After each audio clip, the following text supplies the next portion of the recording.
नमस्कार दर्शक बंधु आम आसी एमती जगार पहुँचीचु एक हृदय विदारक घटना जोटा कि दादन खटिया जाऊले ढेंकानाल किंतु कामाक्षानगर रे गाड़ी दुर्घटना होई कामाक्षा मेडिकल रे पड़ते कामाक्षानगर रु भद्रक अणा जाइथिला भद्रक रु कटक रेफर आमे कहूँ से भद्रक जिला धामनगर विज्ञापित अंचल 1 नंबर वार्ड भंडारीपति ग्रामर कथा आसतु आम सहित अच्छा से पेसेंट अच्छा घर लोक अच्छा सीधा सड़क कथा हवा जयंत प्रधान कौन होता जाऊे जो दादन खटिया कौटी जाऊे दादन खटिया केमी दुर्घटना कौन कहे जाऊँ काम करने ढेंकानाल साइट राति 1:30 2टा बाजीगला 2टा भितर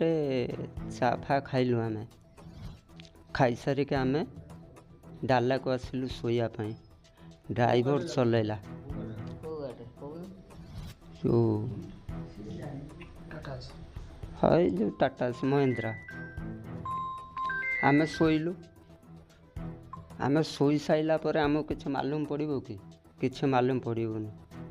ड्राइवर रिक्स नब तापर ड्राइवर जिते जा आमको किसी मालूम ना कौन है तुमको दुर्घटना है तुम के जान जे दुर्घटना हो सारी गाड़ी एक्सीडेंट हो सारा पर तापर से जो कामाक्षा नगर जो थाना से थाना वाला धोइले धरिक से जो मेडिकल अच्छे से मेडिकल को नहीं गले कौन है तुम मेडिकल तो ये कमर कतरू तलू को किसी काम करना ऊपर जा काम कर डाक्तर केते टका खर्च हम कौन है कहते ना सेमती किसी कहना लंग सपोर्ट देते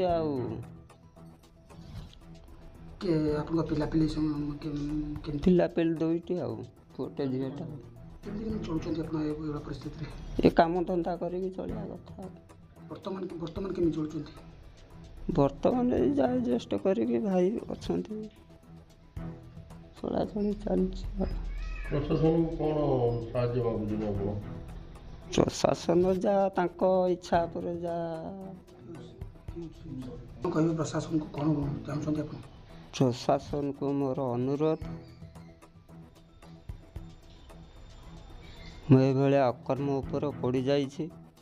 मो पाखर भी आउ किछि नाही जा थिला सब सरीगला मो पिला छुआ केमिति चलाचली करिवे प्रशासन को अनुरोध बासनी प्रधान छुआ जे रोगाक्रांत अच्छी कौन है पुतुरा पुतुरा मुंडा बड़ माँ केते दिन बिछड़ा पड़लानी कौन है केमिति चलुछन से माने कौन 1.5 मास हो गलानी बापा जो कदर जड़ चलुची आउ खाइबा नहीं पीवा नहीं आ किछि नहीं सर संबल किछि नहीं खटिले खाउतले ए छुआ पिला को पाठ पढ़ुचंदी पाठशाठ देखुतला तारा निज खर्च चलाउतले आज तो ये अवस्था रहा साहय जहाँ कि प्रशासन जहाँ साहय करेंगे आम कि अनुरोध करुँ प्रशासन को से तो अकर बने है केमी चलो कौन कर पिला छुआ केमी देख ये आमर अनुरोध प्रशासन को मो ना श्रीकांत प्रधान बापा ना सुखदेव प्रधान घर भंडारीपदी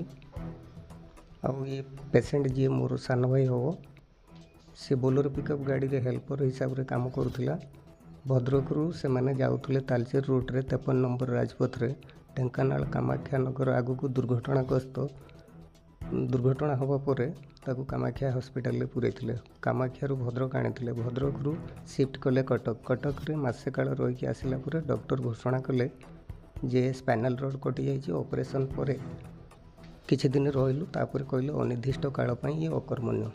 गोड़ काम करूनी झाड़ा परिस्रा जानी पारुनी केवल 2टा खाई पारुची हाथ हलई पारुची ଆଉ ୟା ପରେ ଯାହା ଆର୍ଥିକ ସମ୍ବଳ ଆମ ପାଖରେ ଥିଲା ଆମେ ସବୁ ହରେଇ ବସିଛୁ। ତା ପାଖରେ କିଛି ନାହିଁ। ବର୍ତ୍ତମାନ ଖଟିଲେ ସେ ଖାଉଥିଲା, ବର୍ତ୍ତମାନ ଅକର୍ମଣ୍ୟ ହୋଇ ପଡ଼ିଛି। ତା'ର ପିଲା ଦୁଇଟା, ଆଉ ସେ କେମିତି କ'ଣ ଚଳିବ, କ'ଣ କରିବ? ମୁଁ ପ୍ରଶାସନକୁ ଅନୁରୋଧ କରୁଛି, ସରକାରଙ୍କୁ ଅନୁରୋଧ କରୁଛି, ଆପଣ କିଛି ସାହାଯ୍ୟ କରନ୍ତୁ ତାକୁ। ପିଲା ଦୁଇଟା କେମିତି ଭଲରେ ରହିବେ, 2 ଅକ୍ଷର ପାଠ ପଢ଼ିବେ, ମୁଁ ଏତିକି କହିବାକୁ ଚାହୁଁଛି। ଶୁଣୁଥିଲେ ପ୍ରତିକ୍ରିୟା ଏଇ ଘର ଲୋକଙ୍କ ପାଖରୁ। ସବୁଠାରୁ ଦୁଃଖର ବିଷୟ ଦେଖନ୍ତୁ, ଦୀର୍ଘ 2 ମାସ 2.5 ମାସ ମେଡ଼ିକାଲରେ ପଡ଼ି ସାରିଲା ପରେ ସବୁ ପଇସା ଖର୍ଚ୍ଚ ହୋଇଯାଇଛି, କିନ୍ତୁ ଘରେ କଂସା ବାସନ ଯାହା ଥିଲା ବିକ୍ରି କରି ମଧ୍ୟ ତା ପିଛେ ଖର୍ଚ୍ଚ କରିଛନ୍ତି। ବର୍ତ୍ତମାନ ଅସହାୟ ହୋଇଯାଇଛନ୍ତି, କରିବେ କ'ଣ? କୁଆଡ଼ୁ କିଛି ନାହିଁ। ମାନ୍ୟବର ମନ୍ତ୍ରୀକୁ ଅନୁରୋଧ କରିଛନ୍ତି, କିଛି ସାହାଯ୍ୟ ମିଳିଲେ ସେମାନେ ତାକୁ ଅପରେସନ୍ ମଧ୍ୟ କରିପାରିବେ। ଭଦ୍ରକରୁ ଶିଶିର କୁମାର ସ୍ୱାଇଁଙ୍କ ରିପୋର୍ଟ, 60 ନ୍ୟୁଜ୍।